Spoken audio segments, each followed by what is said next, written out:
What we want to do in this video is reflect on some of the major themes and ideas in Chinua Achebe's Things Fall Apart. Your goal is to watch it through the once and then watch it through a second time in order to take the necessary notes. Now, some of which I know you'll already have in your notes, in which case you don't necessarily need to write them again. Nevertheless, I think you should compile them into kind of a sequence, because it's important that notes are given a degree of structure, and I want to move through a range of particular understandings, all of which that I think require a degree of flagging and consolidation. The first, I suppose, is context. Now, context can be broken into several categories. One, the fact that this book was written in the 1950s, which was a time where, I suppose, if you like, increasingly there was a sense of African voice and this belief. We were moving through that period of where colonised nations were increasingly given their independence, which of course was a good thing, but it created many, many problems, including great instability, power vacuums, and so forth. The invasion legacy endures to this day as an inherently harmful one.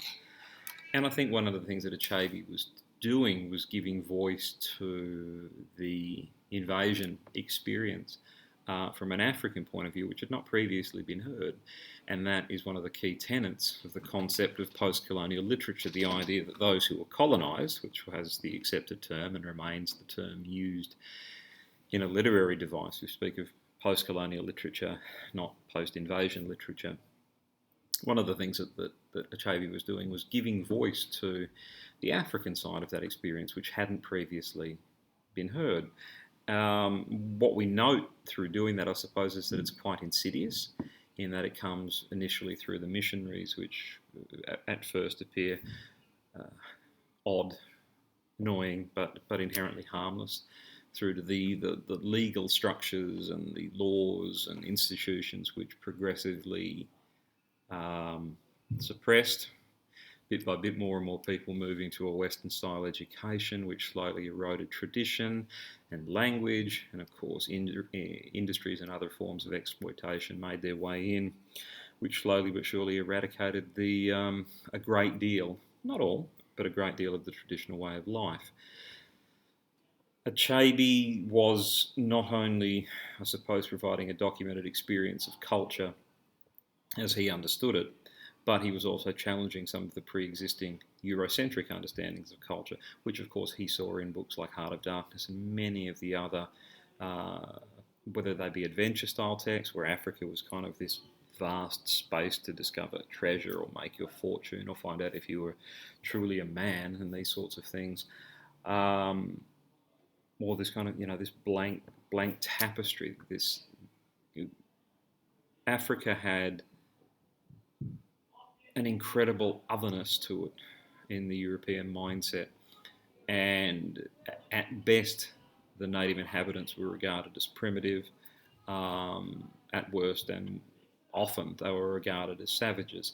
There is a cultural richness to Things Fall Apart that works to challenge that understanding. In fact, the more that we investigate concepts like chi, for example, the more sophisticated they become. And interestingly, the more similarities we note between a good deal of the Igbo customs and law and elements of Western and Christian custom and law. But of course, these systems were often designed to be mutually exclusive, in that this idea of there is one God and only one God and all this kind of stuff really didn't leave a lot of room for parallel deities. It was a conquering God, I suppose, and that sense of dialogue that takes place between some of the missionaries and the Igbo suggests that there probably was scope for compatibility. After all, Achebe himself is a Christian, so, but a great deal of that opportunity was lost due to the kind of the zealotry, I suppose, that accompanied many of the Christian missionaries, which is why at times Achebe can be quite cutting and render in quite stark and unpleasant terms the mindsets of the missionaries, but he could also at times be rather conciliatory and sympathetic to them as people and to what they were open to doing. The context for us as Australians, we have an Indigenous context, and the reality that we are on the beneficial side of the reality of being a post-invasion nation. But also we need to bring an understanding that what the text is talking about requires an openness from us. It's very, very easy for us to find ourselves falling into the trap of being inherently critical of some aspects of Igbo culture because they are potentially barbaric or cruel. We see a young man killed. We see a young man and a young woman, girl, taken from their culture. We see violence. We see murder.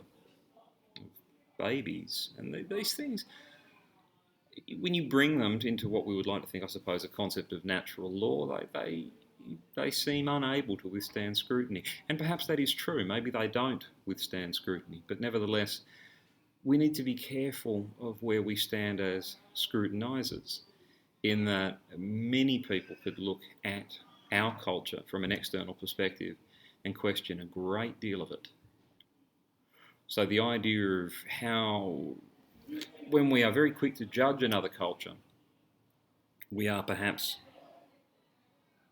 not much better than the Europeans who went in, and as a result of judging the African peoples and the African continent, and that's what they saw, they didn't see individual countries, judging them, seeing them as effectively inferior, is what further justified what they saw as colonisation, that the country was eminently suitable, that they had effectively had a moral right to do what they did because of their superior position, their greater technology. They were a more evolved state of what it means to be human.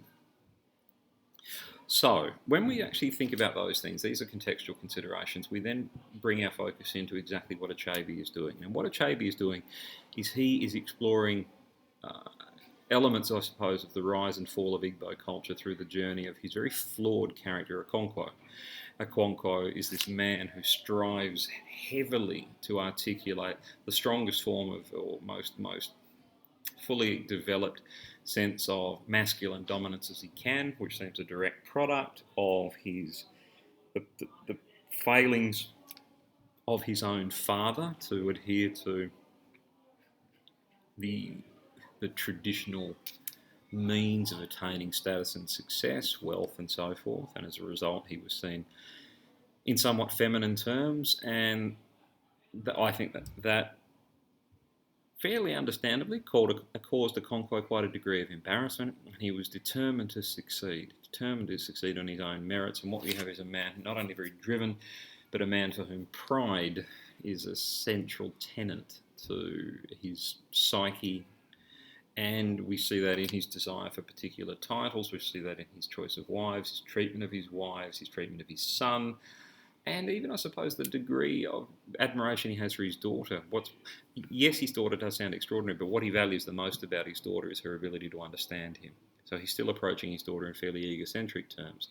There may well be an egocentric component in his desire to see that his daughter was a man, as well as potentially a cultural reality that simply would afford his daughter greater opportunity and advantage within a society that was quite patriarchal.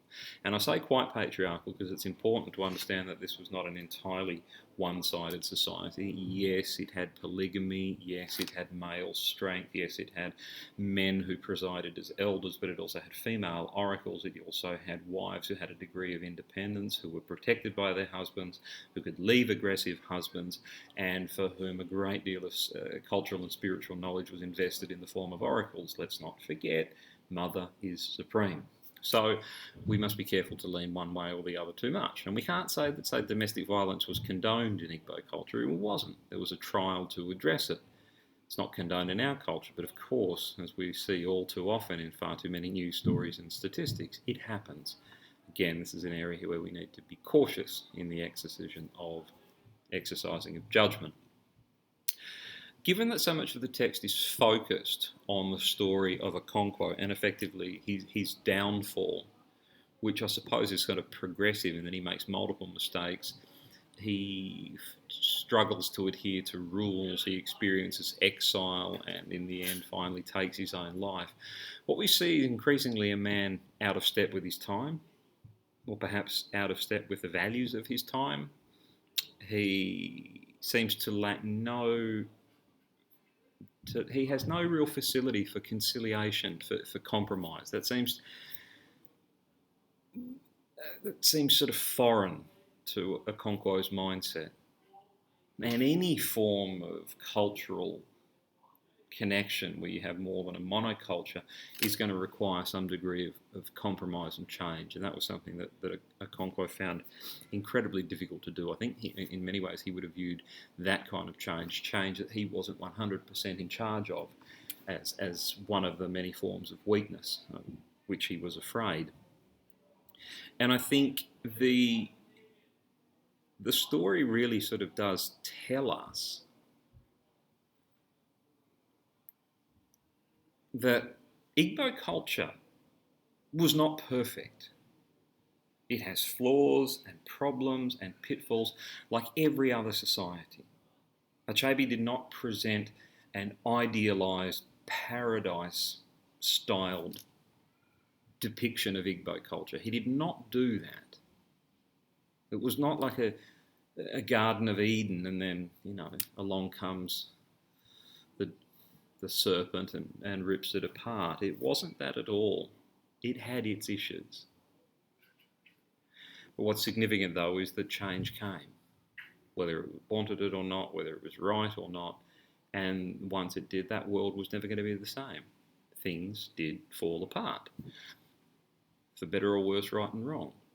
One gets a sense that there is something significant lost when the stories told, elements of the story seem to be reduced to little more than a chapter in some kind of anthropological dispatch, that in the story seems sucked into, if you like, into Eurocentric eyes and be at best a footnote in a much larger and more important story. So what does that mean is important? Well, the characterization is terribly important. Achebe's use of tone is very, very important. He describes emotions, and at times he's describing very strong emotions, but his language itself is largely unemotive most of the time, which enhances the idea that a story is being told objectively. That's not to say there isn't a degree of sympathy for various characters at certain points. There absolutely is. But there is an objectivity in the tone. It's as though Achebe is striving to create a sense that he isn't romanticising Igbo culture to too much of an extent. And I think that's true. I don't think he does. I think the structure of the book is important, the fact it divides itself into thirds. Which, interestingly enough, the book is responding to, Heart of Darkness, does the same thing.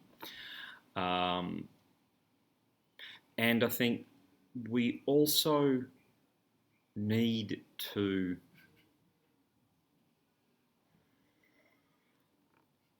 bring to the text an understanding of particular kinds of imagery and descriptive writing, because even though I said it's not emotive, it is still most certainly descriptive. That will be covered in a different vodcast, however. So there are many points that have been made here. I do think the most important of them should be summarised based on a second viewing of the information included here.